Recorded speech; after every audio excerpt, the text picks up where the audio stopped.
Support WrestleTalk! It's the Raw podcast time, and we've got the hot burning question. Did WWE make the right choice going with Cody Rhodes instead of Sami Zayn on the roads to WrestleMania, leading towards the Tribal Chief? I am Luco and DAD, your Jam That Champion. I do have my belt, I've just got a dicky shoulder, and I'm joined by the person who did not win the title at the Royal Jamble. You know, I realized about 5 minutes ago that, oh yeah, I'm not the Jam That Champion. Nope. I was kind of banking on being the Jam That Champion, and you are, and now we've got to do another podcast together. But you've got no gimmicks. I don't know what to do with myself with no gimmicks. I can't wear the crown. Got the Jam That Championship. Trophies got my over there. Quizlemania Championship. I've got my Jam That Championship right here. Do you know what? I will put it on my shoulder. I'll hold it like a proud champ. Mm-hmm. As best as I can. A proud DAD. A proud DAD and a proud CHAMP. This is the WrestleTalk Podcast. Please do press the subscribe button if it's your first time here. And press that little thumbs up button as well, because it helps us in the algorithm. And if you want to join the conversation, head on over to WrestleTalk.com/support. We'll read out all of your UltraChats above the $5 US and above. I think I said above the $5 US and above, but you get the picture. Next time, I'll be deadly serious next time. This is a typical Raw review if you're new here. I'm about to do a little quick tangent. Back in the early 2000s, there were English translations of Takara episodes of Transformers, which didn't make it over to the Western territories, but they were translated by Japanese students who were learning English as their second language. So there's a moment when Soundwave says to another character, "The next time we meet, I will be there." Yep. A factual statement. He's not wrong. But we're here to talk about Monday Night Raw, and I found this to be a fascinating episode of Raw, because there were a lot of conversations of which I was a part of. Freely, I will say I was a part of, because I thought this might be the case, and I was very much wrong on this. There was a lot of conversations about what will the reaction be for Cody Rhodes, the man who won the Royal Rumble, bearing in mind that Sami Zayn is currently the whitest of hottest baby faces in WWE right now. And I had that thought by going into the Rumble, but Cody got a great reception at the Rumble. Yeah. But then the Rumble ended with that angle, like that killer angle, the angle that everyone is talking about. Like, that is the one thing from the show that everyone is talking about. We had that Ultra Chat in at the end of the Rumble stream that was just like, who could possibly care about Cody Rhodes going for the belts now? Like, who could possibly care about Cody versus Roman after seeing that angle? And I was like, man, what's this going to be like? Turns out, if there's one person that knows the WWE audience better than anyone else, it's Triple H. Guess so.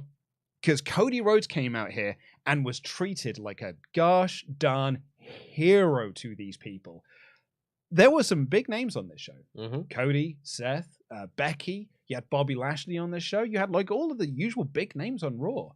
Absolutely all of them were eclipsed by the reactions to Cody Rhodes. And he came out just oozing this star power. And I suddenly thought, this is what Raw has been missing. 100%. This is what Raw has been lacking without Roman as champion being on the show, or a champion on the show. It has been missing something, and it's been missing that star, and that star is Cody Rhodes. It has been missing a main character. Yeah. Because the main character of Raw for much of the last 6 months or so has either been the Seth Rollins Austin Theory US title program, which, as good as the matches may be, it's the US title and people are only going to care about it so much. Yeah. Or it's what's going on in the women's division, which has been good, but it's been missing the WWE World Championship contender level star. And we've got it back now, and it was like an immediate fix for this show. It felt like it had a central figure again, and someone who feels like the top star of Raw. And we had it sort of with Owens, because he was a Raw guy going after the world title, but he was also 1/5 or 1/6 of a storyline, 1/7 if you include Heyman in there as well. He was just one factor of a storyline. This story here is just, this is Cody versus Roman. There's no one else. There's no extra accoutrement around here. This is one guy going after another guy and his title. It's as simple as that. And I think we spent a lot of time obviously talking about Sami Zayn or Cody Rhodes and who's it going to be and what the reaction is going to be to it. And at least for me, of course, I preferred to have seen Sami Zayn. I want to see Sami Zayn win the title off Roman. That's the number one thing that I want in WWE at the moment. But I don't think looking at Cody Rhodes winning the Royal Rumble, I don't think I would ever look at that as a bad choice. Yeah. It was just a different choice from the one I would make first. Yeah. Whereas we have seen a number of times WWE make a bad choice for the Royal Rumble winner in years past. And this did not feel like one of them. I think WWE actually has done a very good job of orchestrating how people have reacted to this, just based on the match order and everything that we saw at the Rumble, with Sami Zayn not being in the Rumble and the main event being the Sami Zayn angle. And I'm still not super sold on Cody being the winner at number 30. I'm not sure that I would have done it that way, but I did think that Cody Rhodes coming out at 30 eliminates from people's minds any thought that Sami Zayn could show up at 30. If they missed that backstage segment on the pre-show. Right. If people have missed that, you're looking at this match, and you don't have Cody, who you know is in the match, and you know is a big contender to win. You know that he isn't in the match yet, so when there's no Cody Rhodes and it's only 30 left, no one in the crowd is thinking, oh, it's going to be Sami. You don't get the Daniel Bryan Rey Mysterio moment. That's right, yeah. And so there's never been a chance for there to be backlash against the company, if there was going to be any anyway. And even if there was, it seems like Cody is just as over as he's ever been since he's come back. And I think the Hell in a Cell match certainly helps towards that. I think the brilliant video packages they did leading up to his return as well. And just Cody's a really affable guy. And he's a great promo. Like his promos are like head and shoulders above a lot of the other guys that are on, and girls that are on Raw. And he feels... I remember when he came back to WWE after Mania, he did that promo on the Raw after Mania. Me and Pete did the live reaction to this. And I was like, this doesn't sound like any WWE promo. Because it's a Cody Rhodes promo. Right. Like a lot of WWE promos all sound like WWE promos. That's why Roman sticks out. Because Roman promos don't sound like Roman promos. They don't sound like WWE promos. They sound like Roman promos. Cody's got that as well. Cody just sounds like himself. And he talks very affably about he went to OVW when he was 19. He thought in 2 years' time he'd be WWE champion because he was that cocky, young, arrogant kid. And he went on a journey. He never would have thought he'd be a dashing Cody, telling people like how to dress themselves. He would be wearing face paint in a gimmick that he didn't like. Go on an excursion for a couple of years and discover the wrestling landscape, and then come back and win the Royal Rumble.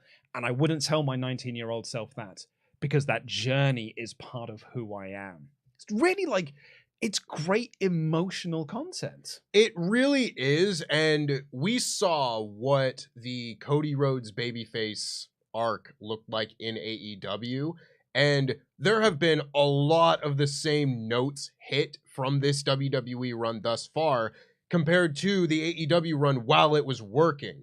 Like the undeniable lines have been mirrored in both.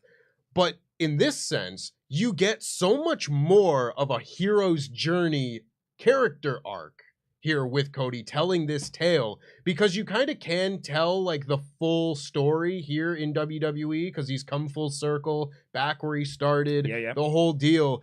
And this promo, I mean, his opening promo I thought was just fantastic. And if anybody wasn't on board with this, I don't think you could watch that promo and not want to see that match. That's a really good point, yeah. And he sets the story up. Everyone's like, oh, Cody hasn't got a story. But he set the story up here. Wrestling has more than one royal family. It's the Rhodes legacy going up against the Anoa'i legacy. Like, that's a really interesting concept for a story. And there's a lot of time left for them to build that story, really too. is, There's 2 months where you could get a really cool Rhodes family versus Anoa'i family. That's a really interesting story. And I think, again, maybe not the interpersonal relationship story that we've had with Sami Zayn, the Bloodline, and everything that has been building for the last few months leading into this point. But there's still 2 months worth of time that you can spend telling a really compelling story with Cody and Roman. And I don't know that it's going to be as compelling as the Roman and Sami story, because frankly, I don't think any WWE story maybe ever has been. But that doesn't mean that Cody and Roman can't go in with a really heckin' good story in 2 months' time. What I really liked about this promo as well is that, you know, we as wrestling fans have been sort of like booking ourselves in circles about trying to like, oh, okay, but how can we actually get to Sami and Roman at Mania? I compared it on the Rumble livestream reaction to when they announced it was Kenny Omega versus Christian Cage at All Out. And all of a sudden, we just got hundreds of UltraChats in being like, no, that's not actually going to be the main event of All Out. It's going to be Omega and Hangman Page. And this is how they'll get there. But no, it was going to be Omega Cage. Yep. And it's Roman Cody. So, but we're still, as fans, trying to like book ourselves in circles to try and get Sami involved in this. But now I feel really, and I think because of the Jay involvement in the angle on Rumble, the story I'm really wanting to see now is Sami and Kevin versus the Usos. You have that as the main event of night one. Mm-hmm. So you have that Sami bloodline storyline culminating in some form there and then winning the tag titles. And then on night two, it's Roman Cody. And you kind of got your cake and you're eating it too. Yeah. I fully expect at this point they don't have to be in the main event. I would certainly book them to be the main event of night one. Everything else will be overshadowed. Yeah, I think so. But I would bet that is where we're going to end up with this. And I spoke a lot on our live reactions about how well done it was, that closing angle, for giving you the first look at the next chapter of all of this. And that was Jay's involvement in all this. Mm-hmm. We have something else to tune into SmackDown for, not just to see Sami Zayn cut a valiant babyface promo and everything, but the intrigue of what Jay is going to do. And you can build that for weeks and have that pay off at Elimination Chamber, maybe, where Jay and Kevin Owens are involved. That's the problem with Elimination Chamber. It's in Canada. Yeah, so it's a big problem. It's a big problem. It looks cold, all those graphics, the frozen chamber. Yeah, it's a big problem for the Usos. And crossing that border. Yeah, there'll be no Usos involvement at Chamber. Well, boo. But regardless, you can at least have Kevin Owens make a save for a post-match beatdown of Sami Zayn. Yeah, there's Solo involved still. There's still plenty of time for them to work all this in the way that they want to, and so far, I can't argue with the results that we're seeing. Yeah, I think Sami going for the belt at Elimination Chamber, and I've been saying this for ages, for me, that was always the one that made the most sense because it's in Montreal. Yeah. Like, as the babyface time to do a Sami Zayn title match, that's the time to do it. It'll be a bigger reaction then than it'll ever be at WrestleMania. And you get that, and then we can get the Cody thing later. Yeah, there's still Sami and Roman. That's a singles match I still really want to see, but I don't need to see it right now. What I want to see now is that culmination of the Sami and Jay interaction and things like that. I mean, I kind of want to see the storyline continue and weave its way through the next few months. I think for a lot of people, this Roman storyline, the Roman title reign, was about ready to culminate for a lot of people. A lot of people looked at this WrestleMania and, you know, this is where the big title change could happen. I could just as easily see Roman Reigns beating Cody Rhodes at WrestleMania, and then you build and you continue this storyline. Like, there's no reason that a Sami Zayn Roman storyline has to be blown off in the next 2 or 3 months. This could be a big SummerSlam match. They could build and do this just later on and still have very good results with it. But again, that's not based on anything. That's just speculation. We could see a big Cody Rhodes coronation at WrestleMania. Who knows? Who knows? I don't know where we're going to be going with this, but I'm actually really excited to see it. And I thought this Cody promo was great. It also set up a main event for us, which was Cody versus Finn Balor, because the Judgment Day came out and did their usual Judgment Day shtick and said, like, you ruined the Judgment Day's plans at Royal Rumble. Dom was supposed to win. He's the only multi-generational talent that should be main eventing WrestleMania. The crowd started chanting, kick his ass, kick his ass. And that set up the main event, which was a fun little match. Yeah, it's fun to see Cody back in and like doing a wrestler and all that. And like for me, the story of this match was the crowd came alive. This crowd were dead for so much of the wrestling on this show. Even like Rollins versus Gable, you could hear a pin drop at times for some of those near falls. But Cody wrestling Balor, the crowd came alive. It's something to be said about just someone with some genuine star power to them right now. And if Cody had been on TV every single week for the last 6 months, 9 months, maybe that doesn't happen because, again, he's a fresh face on this show that the show has desperately been needing. But at the same time, like, his presentation since his return to WWE has just kind of been top notch. Yeah. And at times, a lot of these other characters haven't felt particularly important. For as good a wrestler as Seth Rollins might be, I'm not super invested in what he's got going on TV at the moment. So I don't particularly blame a lot of the fans that were there for not being as interested in the rest of the show, even though, I mean, put Seth Rollins versus Chad Gable on a piece of paper and show it to me, and I'll be like, yes, please. I'll pay to see that. Yeah, it was a really good match, as were a lot of the matches on this show. But again, so much of WWE's problem is that, like, not a lot of the people on the shows feel important, especially on a 3-hour show with so many people. Yeah. And Cody feels important right now. The main event saw Cody Rhodes beat Finn Balor after Edge and Beth Phoenix ran down and attacked Judgment Day at ringside, and then Cody Rhodes hit the 3 crossroads for the win. I thought this was a very fun match. Yeah, fun match, and it kind of capped off what was a really fun episode of Raw. And I'll get into it a little bit more once we've done some UltraChats, because I thought it was a really smart episode of Raw in terms of the choices that Triple H made coming off of that really hot angle at Rumble. I thought this was such a smart episode of Raw to keep viewers invested. But we'll get into that once we've read out some of your Ultra Chats on the Cody Rhodes, Sami Zayn situation. And you guys have got a lot of thoughts that you want to share on this, which is great to see. Thank you so much for joining us. If you want to join the conversation, WrestleTalk.com/support. But Mod Mother, if you are there, if you can hear us, let's have a thumbs up, thumbs in the middle, thumbs down. Cody Rhodes over Sami Zayn. Thumbs up, thumbs in the middle, thumbs down. See what we think. Yeah. View Gyang says, do you think they would do Sami and KO versus the Usos at Elimination Chamber? Jay walks out on Jimmy, thus losing the tag belts. They can still do Cody Reigns at WrestleMania and then have a trios match with Sami, KO, and Jay versus Reigns, Jimmy, and Solo. As I said, I think one of the things, I actually forgot about this until Ollie reminded me of it in our 3-count prediction video that we recorded today, which will be going out next week, I think. Might be this weekend. The Usos can't get into Canada. Because I had like all of this stuff. I was like, yeah, you could do this with the Usos. And then it was like, oh yeah, they can't get there. I was like, oh yeah, dang it. Yeah, it's a bit of a bummer. But I mean, at the end of the day, I don't see Jay turning on Jimmy.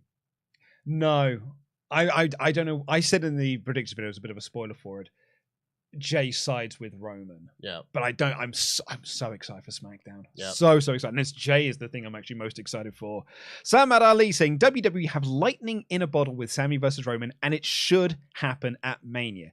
If Jay screws Sami at Elimination Chamber, isn't that taking Jay's character backwards by helping Roman win? I just don't see enough emotional investment from Cody versus Roman to take us into Mania. There's time. There's still 2 months. There's 2 months there. And I will say, regarding Jay's character, Jay Uso is such a multi-dimensional character. You could have him screw Roman, you could have him screw Sami, and justify it just with what kind of story you want to write. Yeah, it's not exactly Daniel Garcia just back in the Jericho. Exactly. He went back to square one. That is backwards. That's taking a character backwards. Yeah. Jay is at the point now where he could go in any direction. It would never feel backwards. Yeah.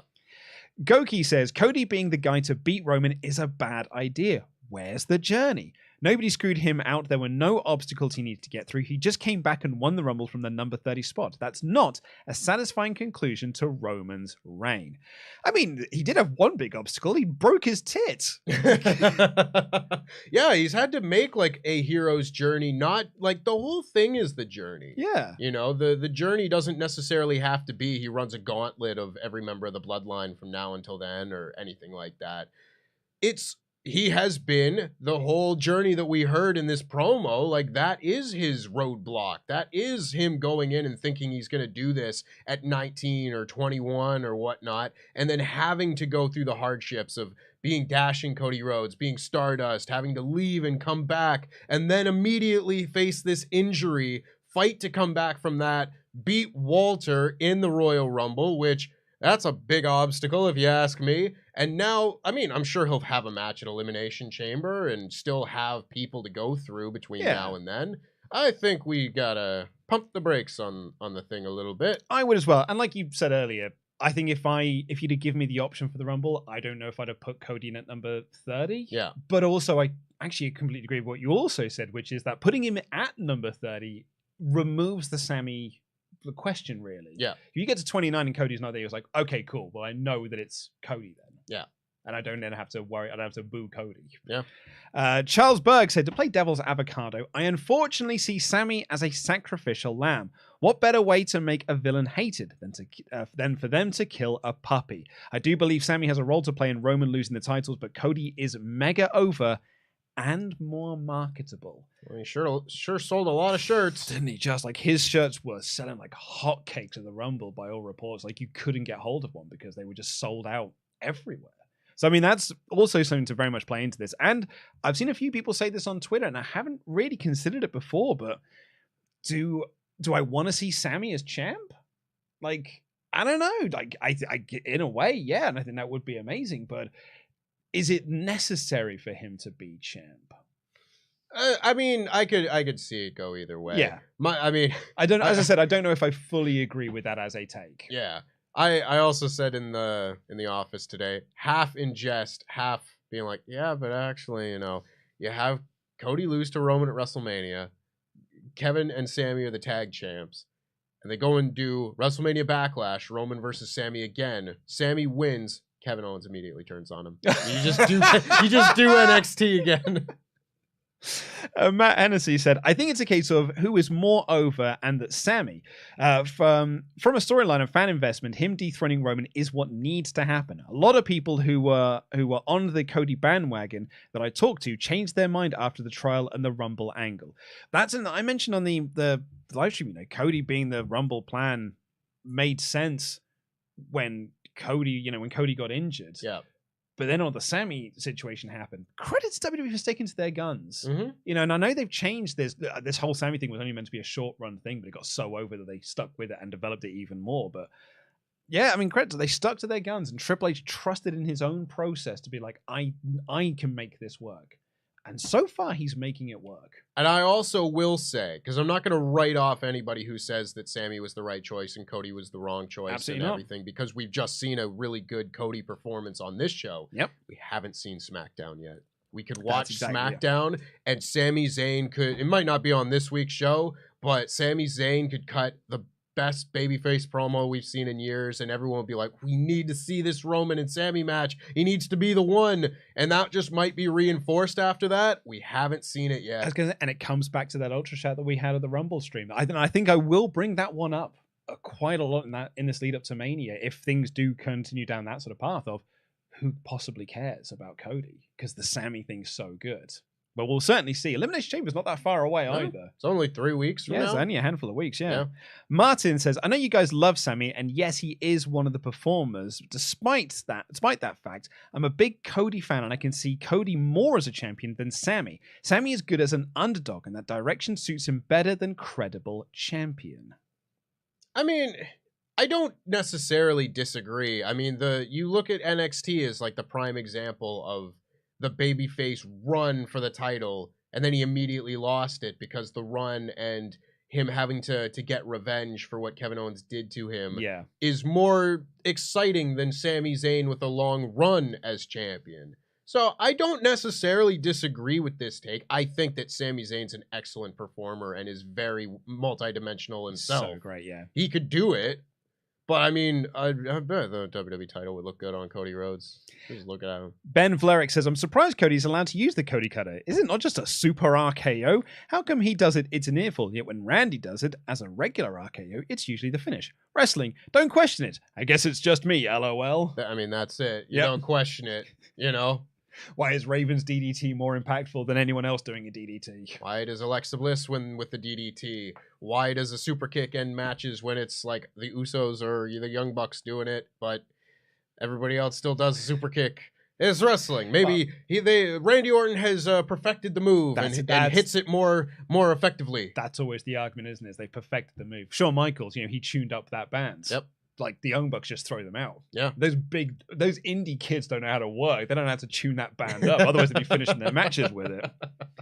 Aidenator 800 says, the one thing that makes me hesitant about a tag title win for Sami at Mania is that I worry that he'll fall back down the mid-card once he loses them. If they wait too long, the opportunity to give him a world title may slip by. There is something to be said about striking while the iron is hot. Oh, yeah. And you're not guaranteed that forever. Ben Vlerick, don't remember the last time I was so excited for Mania, Chamber 2 for that matter, so much so that I've already planned my day off work to watch Night 2 live. So many exciting possibilities. What's going to happen with Sami, Jay, Jimmy, Roman, Cody, etc.? I'm really excited to see it all go down. Yeah, I mean, this is a much better road to WrestleMania already than we had last year. Isn't it just? I don't think they're going to switch the WWE title to 4 different people before we get there. Chiara Angela Nasty says, first Seth, now Sami. Legend says that when Roman goes to IKEA, he stays shoulders against the wall, passing by the chair aisle, trusting nobody. But yes, I noticed UltraChats way longer than 255 characters. How do they do? Patreon, in the link, here's the limit. Well, okay, so people often send in multiple UltraChats, and then our moderators just combine them into one. Yeah. That is how people do it. Vandalia 1998. I know they won't do it, but what do you think of Sami beating Roman at the Chamber and they do Sami versus Cody at Mania? Of course, they'll probably turn Cody heel unless they try and do a face versus face thing. Cody Sami is way less interesting than Cody Roman as it currently stands based on this episode of Raw. But again, like you said, we don't know what's going to come on SmackDown. No, either way, I think the money is with Roman Reigns going into WrestleMania as champion. Me too. Unfortunately, because of Streamlabs being Streamlabs, it still is losing some usernames, unfortunately. So this one is a missing username, I'm afraid. Please do alert our moderators and let them know. Hello, Luke and Tempest. This is my first Ultra Chat, and I was at the show last night. Really nice to see how beloved Cody was, despite how over Sami is. I could tell Cody was having a ton of fun at the show last night. It was lovely to see. I mean, there's nothing better than just being a popular babyface. Yeah. Like, if you go out there and you're trying to cut your babyface promo and the crowd's just dead, it is death TV. But being able to just go out there and let the people come to you and have that be a symbiotic relationship, it's awesome. And Cody Rhodes is one of the best at it in WWE right now. The Kama 777. I trust Triple H with what I've seen so far, but no bloodline, anything last night. Kind of cools excitement as we have to wait until Friday. Also kind of annoyed there'll be no belt split and Sami is not going to get that magic moment. Sami Zania. # Sami Zania. So, I mean, we'll come on to that because I thought that Triple H did a really smart job of addressing that imbalance because, when they said we'll see the bloodline thing, I was like, all right, they're not on the show whatsoever. But I think he did enough. Yeah. To kind of swing the pendulum the other way, or at least make it feel like the scales are balanced. This was the Raw that focused on the Royal Rumble winners as opposed to the title. Yeah. And that's fine. I don't think that you can wait 5 days. Another missing username here says, hey guys, thanks for the live stream. Finally figured out my issue with Cody challenging over Sami. Granted, plans can change, but it feels like reading my most personal Batman Joker comic ever, and then Superman pops up in the second to last page to save everyone. Interesting. It's not the worst analogy I've ever heard. No. E for Cassidy, didn't Cody say he wasn't cleared to be in the Rumble until early that day? Maybe that's why they only put him in at number 30. I mean, I have heard that he wasn't cleared until the Rumble, but I don't know how much of a role it would play in everything. Shelby here says, good morning, guys. Really enjoyed Raw last night. Felt like more of a complete show. As far as Cody goes, I think it's important to note that the Bloodline storyline is about identity, not the titles. It's a little from column A, a little from column B, but I take your point. It's always been about Sami's self-confidence, Roman's ego, Jay's loyalty, Solo's dedication, Jimmy's enjoyment of being near the main event, and Paul's need to be close to power. Shelby's not wrong there. No. Absolutely not wrong at all. But it is also about Roman having the titles. Yeah. I mean, I saw a lot of people always talking about this when they would say that, like, the Roman Rock match wouldn't need the title. And it's like, yeah, I understand what people are saying, but at the same time, the symbolism of Roman Reigns being the head of the table is that he is the champion. Yeah. He's the head of WWE. So it's like, I understand that the whole thing is not about being universal champion and everything, but it also is what that belt in this context represents. Yeah. Yorkmaster53 said, Roman Reigns versus Cody is the right choice. Wrestling has more than one royal family.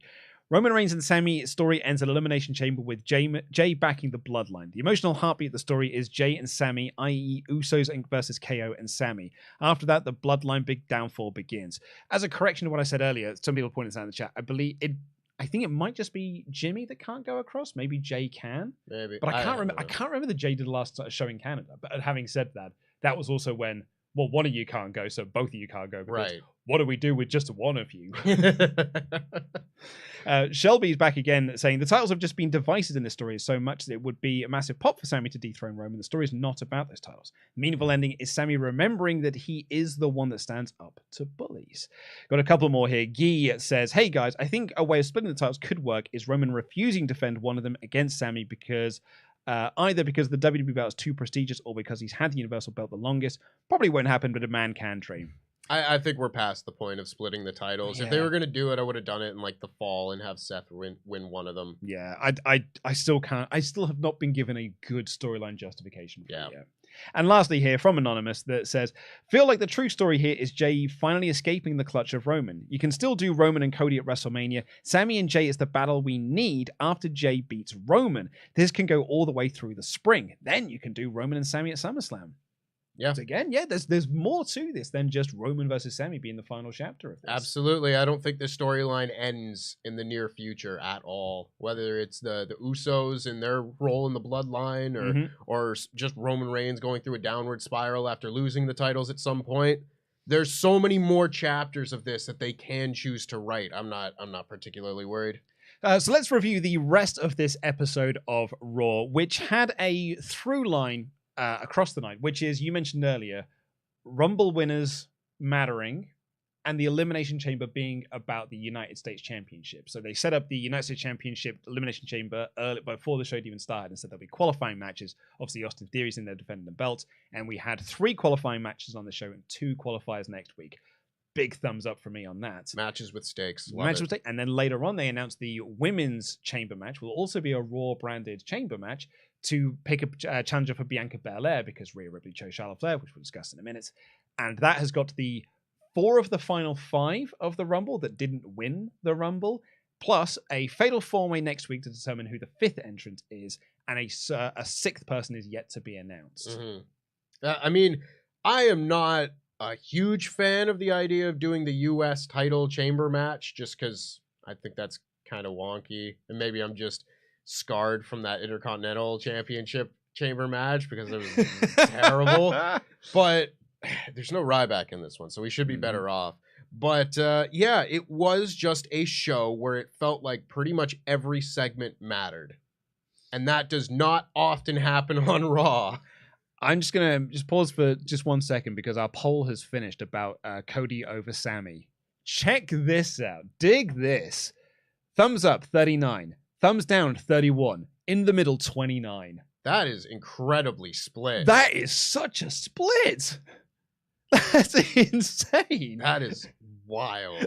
It's as close as you're going to get to 33, 33, 33 as you can do. Well, it appears that we'll be talking about this a lot, and people's opinions are going to sway back and forth for the next 2 months. Oh, it's going to be a fun few months, man. I can't wait. The first of our qualifiers came with Seth Rollins versus Chad Gable. I was really pulling for Chad to be in this because I'm kind of done with Seth going after the US title for a bit, but really, like they set up in a couple of segments time, Rollins' match is against Logan Paul at Mania. Yeah. So he is in this match to be a name in this match. They'll probably have a Logan Paul distraction of some description, and that'll be Rollins' elimination. Yeah. But either way, this was an awesome wrestling match. The reversal, the ankle lock reversals they did towards the end of like Gable constantly having it locked in, Seth finding a way to escape, but Gable still had it held in. And then the reversals into the reversals, into the reversals, into the pedigree. So cool. It was so much fun. That's the kind of wrestling that like I really just love seeing out of guys like this. I think I am getting about ready, and maybe we'll see this in the near future, given that Otis might be doing something else. I'm really ready for Chad Gable to start having his day. Yeah. You know, he always felt like he's the Triple H guy where it's like, okay, your time will come, but we're going to use you to get the other guys over because you're going to have the great matches with everybody. I'm about ready for him to have his time, and I'd like to think that after WrestleMania we might get that. I got big Kurt Angle countering the ankle lock thing in this match. Absolutely. The enziguri that he just catches and locks in the ankle lock So straight good. away. I had the biggest smile on my face watching this. Gable's back to being a heel as well, which I thought was odd. 2 weeks of a baby face and then he's just back to being a heel again. I don't watch this show. As far as I'm concerned, that never happened. As I said on the Rumble stream, I must have missed an episode of Main Event or something where they were back to being heels. Just one. Just one episode of Main Event you missed. Yeah, and then it's the one I decide to miss. We had IYO SKY versus Candice LeRae, announcing as well that Kai picked up an injury in the Rumble as well, which they also did something later on with. Candice did come out with Mia Yim because they are doing a tag title program between the four of them. Sky's dive through the ropes was terrific. Oh, she's fantastic. Really was.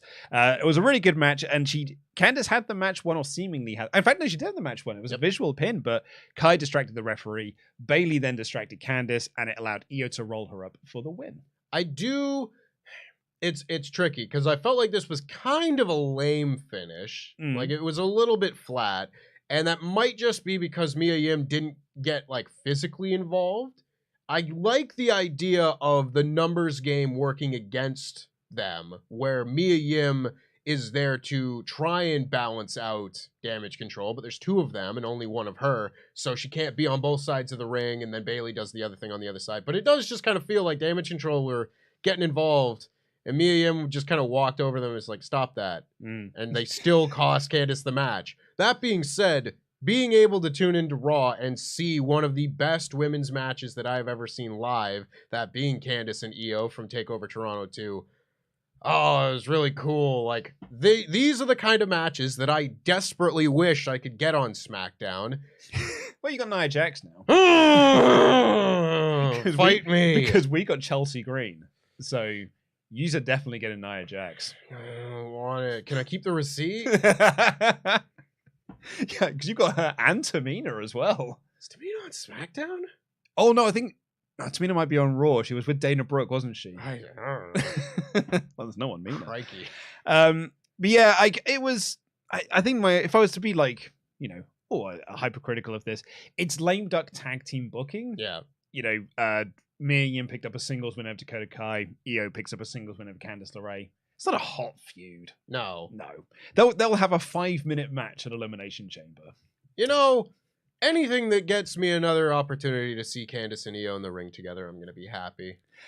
Rhea Ripley came out to announce her decision for WrestleMania. Now, last year, they clearly set up that the direction was Rhea Ripley versus Bianca Belair. All of my predictions for Rhea Ripley going into the Rumble was like, but it's because she's facing Bianca Belair. They set this up on TV, and they've been building this story for the last couple of months now. So she'll win the Rumble, then challenge Bianca Belair, super strong Bianca Belair versus unbeaten Rhea Ripley. That's the big match at Mania. So Rhea Ripley picked Charlotte Flair, because Charlotte Flair beat her at Mania a couple of years ago in a match that no one was in attendance for. I wonder if they just really, really want Rhea Ripley versus Charlotte to be a thing. And so now they're just doing it again with the full building. Could be, because it was... I don't think anyone would have seen this coming. Not really.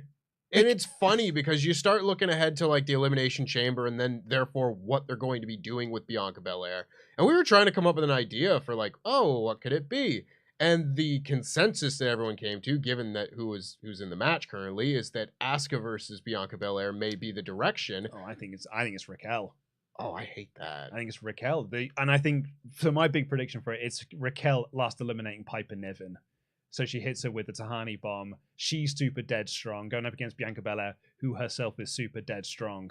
I mean, the reason I could see that happen is just because of that one shot they did of Raquel, Bianca, and Rhea after Mania 37, where they all had the belts in NXT. And they were like, look at this class of NXT champions that are all succeeding. And having all three of them involved in the Women's Championship at WrestleMania, I could see the logic behind that, but also, I would rather see Asuka. But my point being that I would have figured that Rhea faces Bianca, and you have Asuka face Charlotte for the SmackDown title. That works for me, brother. Get the win back from that Mania match that Charlotte also shouldn't have won. That works for me, brother. Yeah.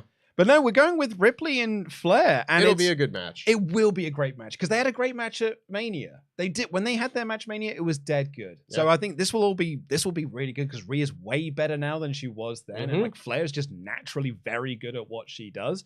So it will be a good match. It's not the match that I was. If you'd have given me the choice, I'm going with Belair over Flair. Yeah. But, you know, as it is, we went to Twitter to, like, you know, double check some things because they put up a graphic for Cody versus Roman at Mania. Like, that is the main event. It's Cody Roman at Mania. But they also put up a graphic for Charlotte and Rhea Ripley. Well, I mean, it says that it's Charlotte Flair, but who's that? Who is that Dana Brooke? Who is that in that render? That looks nothing like Charlotte Flair. That's definitely Rhea Ripley. Yeah. But who is that blonde that's next to her? It's some sort of uncanny valley going on here. Is it done by AI? Maybe. Like, did AI put together this graphic and like you just put in a description of what Charlotte Flair looks like? I feel like she looks like some other former WWE performer. I think, and I can't put my finger on it. The first person that was Maurice. Yeah, a little bit. It's a little Maurice. But I can't quite figure out who it is. It's actually a bit Britt Baker in a way. I can see a bit of Britt in there. A little bit. If the hair's different. Yeah. If the hair's darker, I could see a bit of it. It's bizarre. It's such a weird photo. Anyway, yeah, there we go. It's Rhea Ripley versus Charlotte Flair. It's not what I would have done. Yeah. Kathy Kelly interviewed Seth Rollins, and he came in. But really, it was there to talk about Logan Paul. And the second she mentioned Logan Paul's name, he had nothing to say and he walked away. I can't wait for that match. They are going to go out there with the intention of stealing the show, and they're gonna do it. I will put my money down right now. Seth Rollins versus Logan Paul is going to steal the show at WrestleMania. Yeah. Seth Rollins looked at that springboard spot from the Rumble and was like, how can we do that but better? Our second qualifying match was Johnny Gargano versus Baron Corbin, which told a very simple story, which is that Johnny Gargano sucks and Baron Corbin doesn't like vanilla midgets. And then Johnny Gargano won because Dexter Lumis chopped up JBL's hat with a hatchet. This was, I think, the one segment on this show that made me sad. I don't think it made me sad. It just... I really wish they'd stop presenting Johnny Gargano like he sucks. Yeah, I mean, as someone who was there the night that Johnny Gargano came back and how cool that was, and of course a lot has changed in the last, 5 months or so, but my goodness, has Johnny Gargano's stock fallen a lot since then. There's a lot that you could do with this guy. I would not have put him anywhere near Dexter Lumis. And I get that is just Triple H, what he likes to do. He's a big fan of this Dexter Lumis guy. But, like, I hate it when all of the heels are like, can we call the cops on this guy? And I'm like, yeah, you should. He's a psycho with an axe. Dude, you're preaching to the choir, man. Like, I know. I don't know how Dexter Lumis was their babyface when he broke into the Miz's house while his children were asleep. Where were you on those NXT reviews when I needed you? I was in the chat telling you that it was good. Yeah, it's not so fun now when it's happening on the show you review, is it? Anyway, Johnny Gargano won that match. Baron Corbin also continues to suck, apparently. That's his character. That's not me saying it. That's his character. He's rubbish. Yeah, I mean, this is the first time that I've seen Baron Corbin, aside from the Royal Rumble, like, since he left SmackDown months and months and months ago. And the big takeaway I have is he has a JBL now. Yeah, he does. That's it. He's the modern-day wrestling god. We had the VIP lounge with Austin Theory. So a nice little 2005 throwback, I guess. And Theory wanted to be a part of this to make the VIP lounge relevant. It was a great line when he was like, I used to watch this as a kid. MVP debuted in 2006. Nice throwback to 2007. I just have 2005 is like my sort of go-to year. I should have known it was 2006 because that's when I joined the Smart Marks forums. Yeah. And it was around the time that he had the first pay-per-view match. Mm-hmm. Judgment Day? Something like that. Something like that. Yeah. And I was like, surely the character, he should have lost. His whole build-up was that he wanted this, and this, and then he won. I was like, oh, Okay. Yeah. My favorite part of all this was we had a throwback to my favorite year ever, 2008. Because they're talking about the Elimination Chamber spot from last year where Austin Theory was like, I was in the terrifying spot. Brock Lesnar threw me off the top of the pod. And MVP was like, yeah, well, I was in the Elimination Chamber and Undertaker threw me off the top of the pod. And I was like, I remember that. I saw that. That was like the first pay-per-view that I ever saw. No Way Out, 2008. Nostalgia. But also, and speaking of, Theory in this said that he's got ruthlessness and aggression. Wink. He's for sure facing John Cena at WrestleMania. Mm-hmm. Theory also said that Lashley won't be in the chamber, which is confirmed. He's not going to be in the Elimination Chamber. Yep. And started talking about how he thinks that MVP sees Lashley as his meal ticket. It's the only way he can carry on being employed. Bobby Lashley came down. MVP initially tried to hold back Bobby Lashley, and then Austin Theory said, yeah, listen to your daddy. And MVP was like, all right, fine. Yeah, he stepped aside. Go get him. So Bobby attacked Austin Theory for a little bit, but then he accidentally speared MVP. Austin Theory grabbed MVP's cane and pulled him into the way of Bobby Lashley's spear. Oh, it was an effective little segment, I guess. But I mean, kind of done seeing Austin Theory and Bobby Lashley. Oh, me too. They wrestled at like Money in the Bank last year. Yeah, I mean, I can tell you what will happen to this because it's not going to be at the Chamber. Yeah, it's just going to be Austin Theory versus Bobby Lashley in the main event of TV, and Brock Lesnar will come out and Bobby Lashley won't win again. I feel like I've seen that a few times now. It literally happened last week. Byron interviewed Judgment Day. A lot of actually Finn Balor. We didn't mention this earlier, but a lot of Finn Balor talking about Bullet Club. Yeah. It's like I know this. Yeah, he's stolen some things from me in the past. He's always been copying my ideas. I love this idea. I never once have thought Cody Rhodes stealing ideas from Finn Balor, but yeah. All right. If you're gonna be a delusional heel, you can talk about Bullet Club, and I'll be like, I remember that. Yeah, everybody likes Bullet Club, right? Up next was The Miz, who came out to.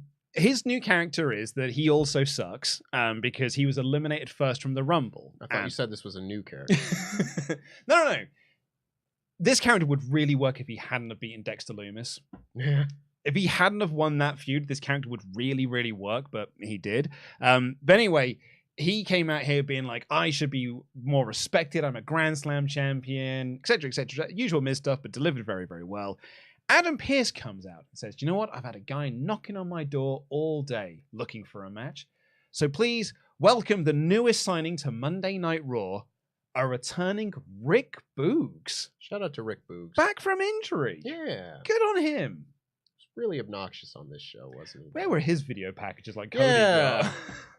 Yeah. Anyway, yeah, he was quite obnoxious. He came in. He did make me like The Miz more. That is an impressive feat. And I like Rick Boogs as well. I was the Bugenhagen guy on the NXT podcast being like, he's hilarious. Like, he's really good. But yeah, he was a bit much for me here. It's like he didn't have his guitar. Like, he had an air guitar. He had an air guitar, which is what Eric Bugenhagen used to do. He used to air guitar it. But I don't know. I thought there was a certain level of charm to his very, very repeated routine of introducing Shinsuke Nakamura and doing the electric guitar bits and everything. Whereas this was just him having a fit. He was just air guitaring and air drumming, and the Miz is like, what is this guy? I tell you who he is. He's Elias. And he'll be as over as Elias currently is. Oh dear. That's not a very high ceiling. It's not. It did lead to a match between Rick Boogs and The Miz. The Miz was in his suit and constantly told everyone he was in his suit the entire match. Double-breasted suit. It was very funny. He was lifting him up here like, put me down, I'm in a suit. And then Boogs hit him with a move and won. Yeah. It was short. It was short. Speaking of talent jumping from brand to brand, Chad Gable and Otis were walking backstage past the Maximum male models. For what reason do they have to be here? I don't know. But all of a sudden they were there and I was like, what? What? There. And Mansoir was like, oh, he's hideous. And the other one said, oh, thank you very much. It was like, oh, he's ugly. And Maxine stepped forward and said, he's perfect. You know, I'm here for it. Yeah. Otis in Maximum male model segment sounds like money to me. That to me seems like the first good thing that Maximum male models might do. Yep. Yeah. 100%. And again, this was the point I was getting to earlier, where I hope that means we can free up Chad Gable to go on a singles run after WrestleMania, perhaps. Bayley came out for a promo with a video recap of Raw 30, where they didn't do the cage match. And Bayley said, "Hey, I'm done with Becky. I laid her out. I'm done with her now. I also eliminated from the Rumble. I'm moving past her." Becky came out to say that we're not done. I didn't need to win the Rumble. I just need to make sure that your girls didn't help out. And, Becky did eliminate Kai and Sky. So, I guess she was right there. And then Bayley cut this promo where she was just like, "Oh, you're overrated. Like, everyone loves you, but I just don't think you're as good as people think you are. You're not even good enough for your husband." And that line would have been great, but she was like, "Your husband," which is Seth Rollins. In case anybody didn't know. And then she had this line where she said, "He only married you because he knocked you up." Hot dang. It's not very nice. It's not a nice thing to say. Poetically, though, it's very nice. This their relationship started in Orlando in NXT. Next week, they're in Orlando, and that's where they're going to finish this feud. That's a nice little denouement. Yeah. Not bad. I like this little feud. And I don't know if I like it I think I might just love this because it is head and shoulders better than any women's content I get on SmackDown. Well, that's true enough, yeah. It feels like the two biggest stars in the women's division outside of the champion are having a feud that's not over the championship, and it's great. Yeah, it's good. And I don't know what that's like. So Bayley said no because Becky challenged her to a cage rematch, and then she dragged out Dakota Kai, threatened to Pillmanize the ankle rather, and Bayley accepted on behalf of her friend. And then Becky said, "Oh, by the way, you'd probably want to check up on IYO SKY as well." So that essentially writes those out for next week, so it can just be Becky versus Bayley. Effective segments. I am looking forward to that match. Me too. This is where Adam Pearce announced the 6-woman Elimination Chamber. So currently already qualified for it were the final, the 4 of the 5 that didn't win the Rumble. Raquel Rodriguez, Asuka, Nikki Cross, and Liv Morgan. And then next week, there will be a fatal 4-way between Mia Yim, Piper Niven, Carmella, and Candice, who lost on this show. And the winner of that will get into the chamber. And then there'll be a 6th entrant announced at some point. Mm-hmm. And who should then walk in but Chelsea Green, mm-hmm. looking for the 5-star treatment. Yes. She is indeed a Karen. That is what the character is going to be. I could see her being the 6th member of the chamber and being eliminated right away. That's fun. That's her gimmick. Yeah. In the same way that she came in for the Rumble and lasted 5 seconds, she's in the chamber and is eliminated straight away. Yeah. I could see it. I would personally probably try and get the last 2.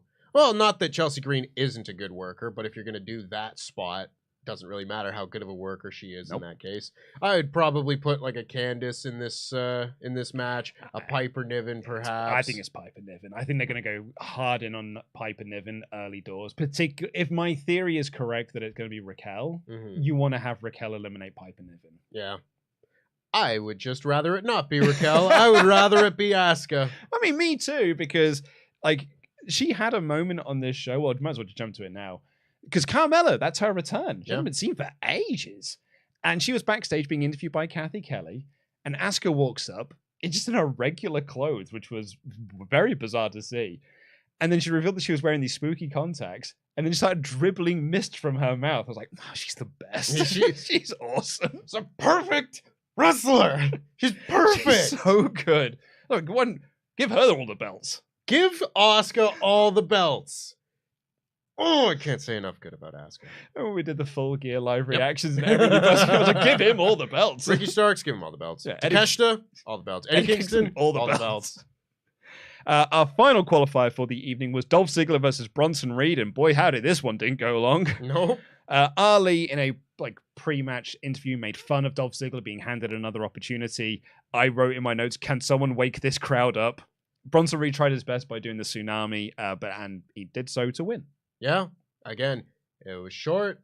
This is what I like to call a totem pole match, where you get to see who is where on the pecking order on this show. Very nice. And Dolph Ziggler is very low right now. He sure is. Then we had the Carmella section and we just spoke about, and then they announced the other 2 qualifying matches in a backstage segment. I love these as entrants as well. I think this is great. It's Angelo Dawkins versus Damian Priest, and Montez Ford versus Elias. Mm-hmm. I am all for that, man, because that says to me Priest and Ford are the ones going into the chamber. That's the conclusion I came to. And Ford in the chamber? Ford in a singles run? That I'm all in for. Even if he doesn't win, just giving Montez Ford a shot to shine in a big singles role every once in a while is so nice, because he didn't do anything at the Royal Rumble, which really surprised me. Yeah. So giving him a big spot in the chamber, I think that'll go over very nicely. Do you know what spot you could give him? In less of a comedic role, the Santino spot in the chamber going up against Bryan. Yeah. Where it's like, oh my god, is Santino Marella about to win the title? Yeah. Like that sort of thing. You could do that with Montez Ford. There's no reason why he couldn't be the runner-up in this match. Yeah. Yeah. It'd be awesome at it as well. Oddly, they then announced a Bianca Belair segment was coming up next. And it did not happen. Mm-hmm. I guess the show ran long. 3 hours is not enough time, apparently. Well, we know that the women's match is the one that gets cut. So. And then we got the Cody Rhodes main event that we've already discussed. So for me, this was a genius little episode of Raw, because everyone is talking about the elimination. It's talking about the end of the Royal Rumble. Everyone's talking about the bloodline. So this whole episode of Raw was focused on Raw storylines. Both of the chamber matches are Raw. There's qualifying matches for Raw, and there's qualifying matches next week. So every match felt important. Every match had stakes. And it effectively built the next pay-per-view. So even though you didn't have any Sami or Bloodline stuff on here, you didn't feel like you just got a lame duck episode while they were just like, well, just do this for 3 hours because what we're really doing is just waiting for Friday. This was an important episode of Raw. It was a very productive use of their time. Yeah. They built to this pay-per-view. They built up the big matches that are going to be on the pay-per-view that aren't the big title match. I can't ask for much more out of a show like this, where, again, just about every match and every segment on this show had purpose. That gets a thumbs up from me. I'd probably give this show like a 4 out of 5. I did the same thing. 4. Yeah, I gave it 4 out of 5 in the edited review. In which case, it's time. Mod Mother, can you hear me? Can we have thumbs up, thumbs in the middle, thumbs down for this episode of Raw? I get the feeling it's going to be weighted in one direction, but I'm curious to see. And rightfully so. And rightfully so. But it was a good episode. Thank you all so much for joining in the conversation. WrestleTalk.com/support. We've got more of those, but ding, ding, ding. This is your last call, so start getting them in now. Jeremy Ham kicks us off here to say, if they can stretch it, Sami versus Roman at Money in the Bank with Jay winning the case earlier in the night. Cashes it in, seeing both on the mat, goes to pin Roman, but Sami wakes up and pulls him off. Jay then decides to knock Sami out to get the pin, but Roman knocks both out to set up Sami versus Jay. So I think in that scenario, Roman still retains the belt. I just want the Money in the Bank winner to do something this one time. That's my only problem with it. I think Jay being a Mr. Money in the Bank is like, that's fun. That might be a little too wrestling for this storyline, which we've often talked about. But yeah, we'll see. Also, Sami and Roman here in London. Yeah, I wouldn't hate that. Yeah. I also Jay with Money in the Bank in the bloodline. That's spicy. Yeah. Because you can hold on, because that sets you up then that you can delay this storyline out a little bit. You don't have to rush to get to a point. Yeah. And again, that would go back to exactly what Pete and I talked about on an episode of the Blackpool Content Club podcast here months ago, where it was what was wrong with Money in the Bank, and it never felt like Money in the Bank over the last few years had some sort of beginning, middle, end to the Money in the Bank holders arc. Yeah. It's just, well, this is the time we can have a moment for the people in the crowd. Whereas if you give it to someone in the bloodline or someone associated with the bloodline, that immediately launches the Money in the Bank briefcase into a multi-layered story. And that's a big step up from where it's been. Oh, yeah. Chili Gaming Inc. says, what if Sami tells Roman that he isn't going to take Cody's title shot and says that he wants the Universal title, wins it at Elimination Chamber, and Cody wins the WWE title at WrestleMania? Do you think that's a good way to split the titles? Yeah. It's certainly a way to do it. But yeah, again, I feel for Roman, the Universal Championship, the problem is you can't pin Roman. You can't beat him before WrestleMania. You can't beat him before Mania. No. So you need Roman, for Cody's win to mean something, Roman has to be undefeated. Yeah. And so you can't then have him be pinned in the lead up to that. And additionally, the Universal Championship is the one with the record, the record-setting reign, the 800 some days. So they probably wouldn't want to end that one first before the WWE title one as well. Yeah. Yorkmaster53 said, I feel for Tempest. He's trying hard to justify Sami for the belt, but Roman has been on a reign that we may never see again. The next champion has to be someone you can build the company on long term, and I don't think that Sami is that guy. I mean, who's that guy then? Cody.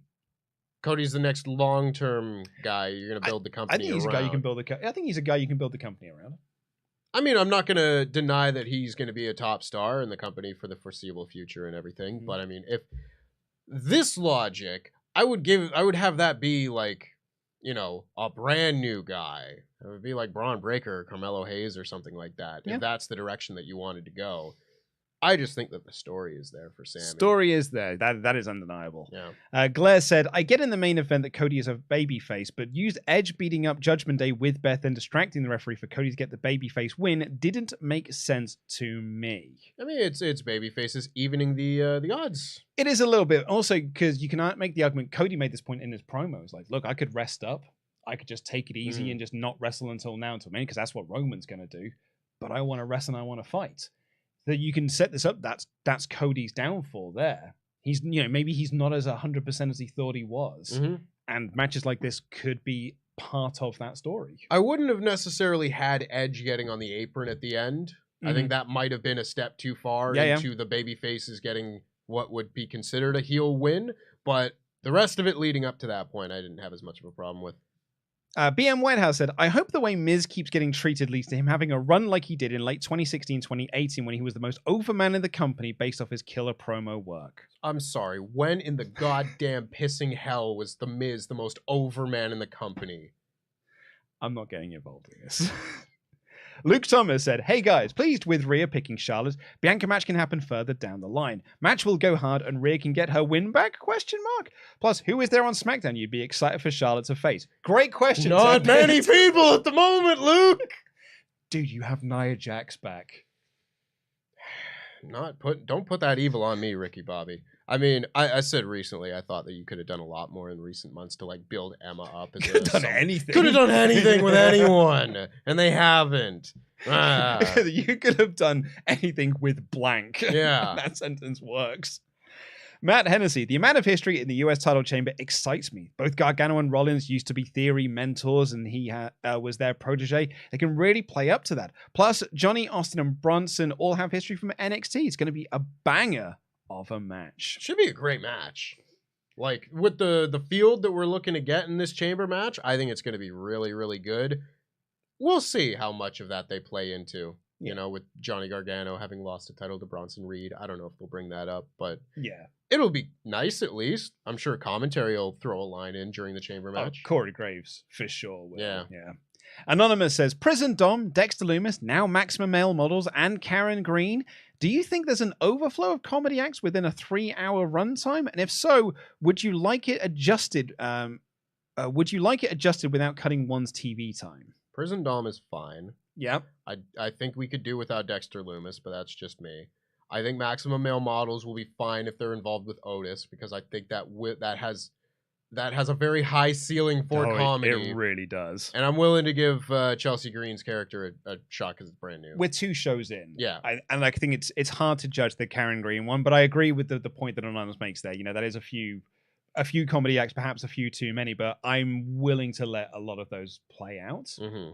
I think like Triple H has done a good job enough to, I can now use the term, let it play out. And I mean it. Yeah. I would just get rid of Dexter Lumis. That's just me. Hey, well, you know, there's one other place you could go, which is SmackDown. So never mind. I'm okay with it. You can have them. Chris here says, this was a terrible show, full of redundant, pointless matches, which we all knew the winners already, no storyline progression, and Triple H left Alexa off the show after that joke of a title match on Saturday. Triple H has started the road to Mania with a whimper. Do better. I hope Alexa has moved to SmackDown to be with Bray, and that's all I've got left for this week. Do you guys think Alexa will get another title match in her career, and one that isn't just to humiliate her, like the last 5 out of her 7 singles matches were? Against Ronda, Bayley, one with a handicap match, Charlotte, now Bianca, all squash matches and humiliations. Is Alexa's credibility totally gone to contender, main event star? She will forever be a jobber for champions until she leaves. Do better, Triple H. This has to be a bit, right? I don't know. He called me a fake fan on Twitter the other day. I mean, the first chat is just factually incorrect. Full of redundancy, pointless matches, which we already knew the winners. But there was another. No story progression. You had 2 Royal Rumble winners choosing their challenger or champions at WrestleMania. Yeah. I know. Sorry. Yeah. Sorry. Alexa Bliss is going to be fine. She'll be fine. She was champion for like 2 years on Raw, it felt like. They always gave her a belt and had her beat everyone. She's fine. yeah, she'll be fine. Ryan F. But what do I know? I'm a fake fan. Ryan F. I was at Raw last night and I agree with what Luke said about the dead crowd. Cody wasn't out, the crowd was dead. If Cody was out, crowd lost their S word. Overall, though, I had fun. Also, you were the guy with the Sport WrestleTalk sign. I didn't spot on the show, but I got tagged on Twitter.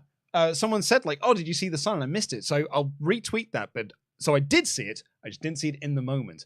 Also, it said LIW for life. So it would have been really nice for you.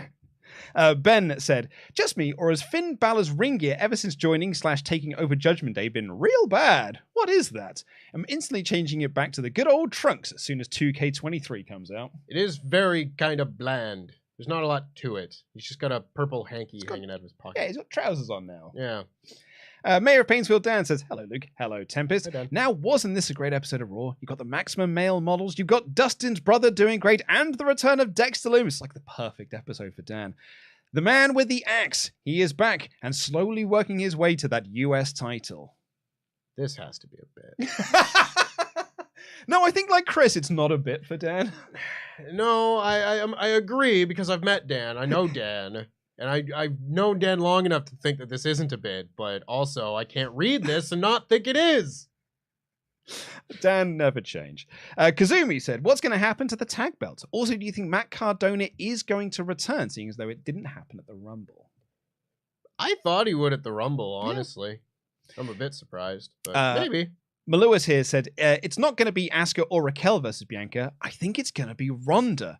They kept her off the Rumble because she wasn't going to win it. There's no chance WWE will keep Ronda off the card for Mania. If she is on the card, it will be in a title match. Her and Shayna for the tag titles. That's what I thought. I would so much. Well, I don't need to see any of it, but Bianca and Ronda, no interest in seeing that. Do I have any interest? Ronda's 2022 was real poor. It were bad. Do I want to see Ronda versus Belair? 3 years ago? Probably. Yeah. But after that, 2022. Yeah, no, I'd much rather her just be in a tag title thing. Yeah. But then she'll just win the tag titles. But they don't mean anything. The difference doesn't make any difference. You're right. Martin Saunders here. Talking Johnny Gargano. Do you think when Ciampa comes back, he'll ditch Dexter Loomis and reform DIY? Another proper tag team with talks of the Street Profits and Alpha Academy possibly splitting up? Honestly, because I've seen very little from Johnny Gargano or Tommaso Ciampa on Raw. In general, they've both just been farting around with the Miz half the time. Yeah, well, Ciampa's been injured. Yeah. Which is the curse of Tommaso Ciampa. Unfortunately, yes. I think that I don't know that I would just immediately put them back together and be like, here they are, they're a team. But you could do the Seth Rollins, Dean Ambrose long build to finally doing a DIY reunion thing. That I really like. That's a brilliant storyline to do across the summer. Yeah. That's a great story to do across the summer. Actually building it towards SummerSlam. It's a great idea. I'll hot tag over because I need you to do some talking. Very good. Bobby Hannafin has become a member, and Extravagav has been a member. Bernard Needham has been a member for 11 months in a row, saying, I'm at work watching and almost forgot I'm a member. I just can't wait until Friday. Luke Pog. Yeah, I think those are the emotes. The emotes, yeah. I also cannot wait until Friday. Yeah. Boy, howdy. That's cool. SmackDown. Shout out to Connor Doyle, whose name was lost by Streamlabs. So shout out to you, Connor. Caleb, formerly known as Mr. Higglesby, says couple of things. One, how are you guys going? Hope all is well. Tempest, do you have any plans on getting another tattoo? Luke, thoughts on Johnny changing the name of his slingshot to the Bluey Dive or the Bluey Bomb, since Bluey is the best? What great Bluey pun can we get in there? Can't trade the shirt for real life. I mean, maybe you can get something in there. Bluey dive I like though. Start doing the Bluey Thunder Bomb, maybe. That's good. I like that a lot. For tattoos, I'm working my way up. I got more work done on the sleeve earlier this month. I still have more of it to go, so I'm gonna get that done first.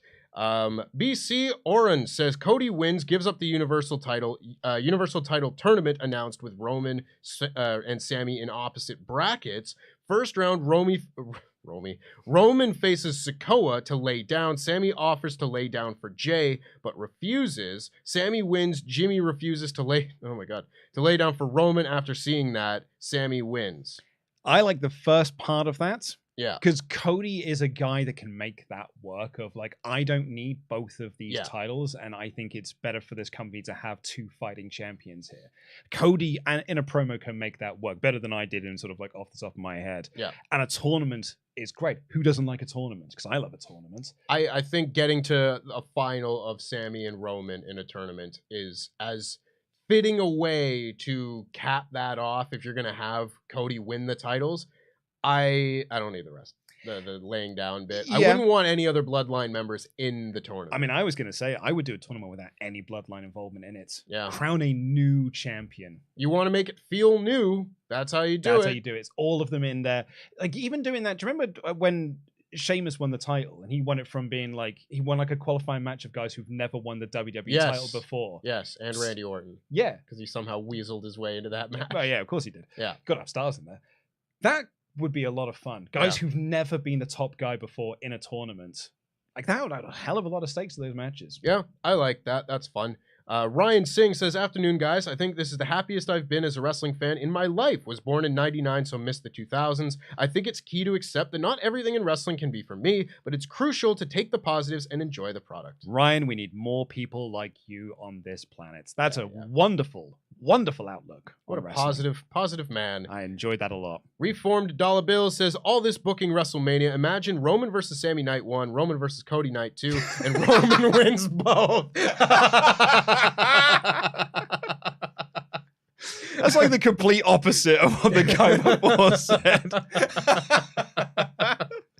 Oh, that really got me. That really tickled me. I'm just Marcus says, so I'm still a little worried that Sami may not be the main event of Mania, only because Mania is usually attended by the hardcore part of the fandom, who might boo Cody for not being Sami. Rhea versus Flair, it'll be good, just an odd choice. Marcus, I would have said the same thing last week. This time last week, I'd have said the same thing. After seeing the Rumble and this episode of Raw, I have no worries about that whatsoever. I think people just like Cody. People like Cody. Yeah. I think we're all right. And also, Sami can still be the main event just in the tag match. Maximus Grove says, Roman turned into a sadist gang leader out of a need to be powerful, possibly also from fear of his own weakness. To accelerate this fracture, do they mention Roman's cancer as the reason for his insecurity and abandoning his humanity? I mean... I think that would have to be a decision he would want to make. Yeah, totally. I don't know that I would write that for another person, but hey, if he wants to say it in a promo, it'll be a hard-hitting promo. I just don't think it's going to happen personally.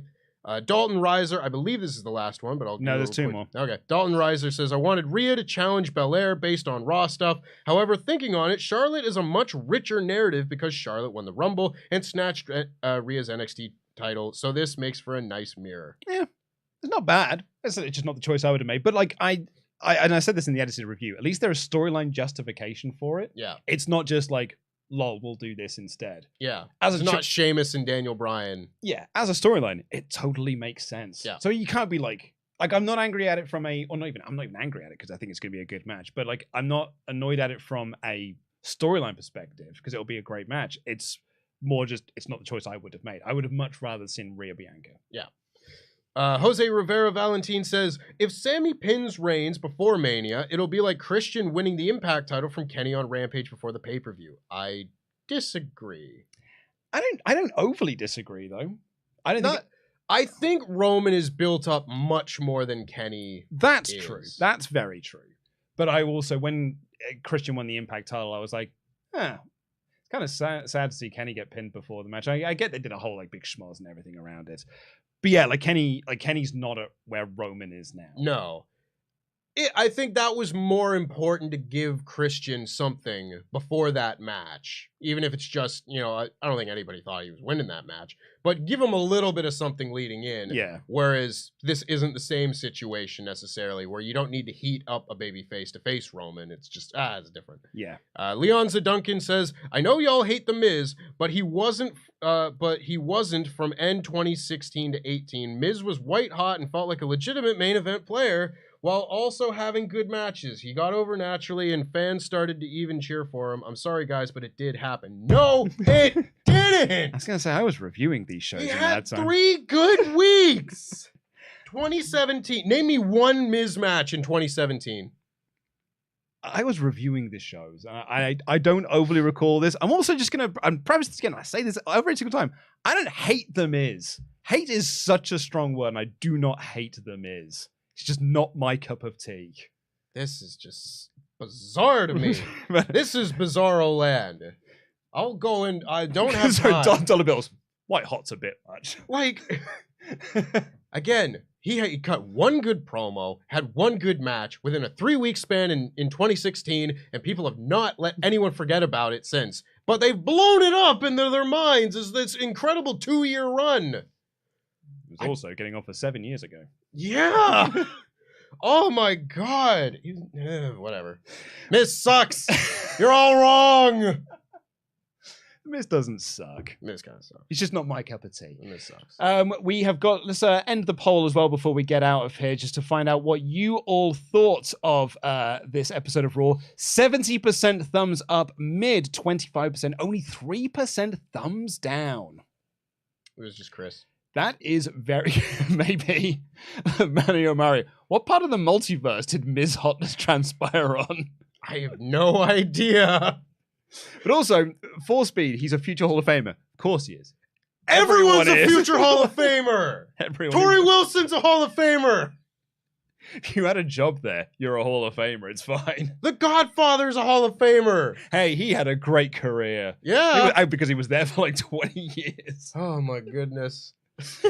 Anyway, that is all we've got time for on this edition of the WrestleTalk Podcast. If this is your first time here, please do press that subscribe button and give us a little thumbs up. Thank you also. We've got a huge influx of subscribers lately, so thank you to all of our new viewers who've joined us. We really do truly appreciate each and every one of you. We're now on our way to 85k. That's my next big goal I would like to hit. So please do join us on that quest. Until then, I've been Luco and DAD. That has been Tempest.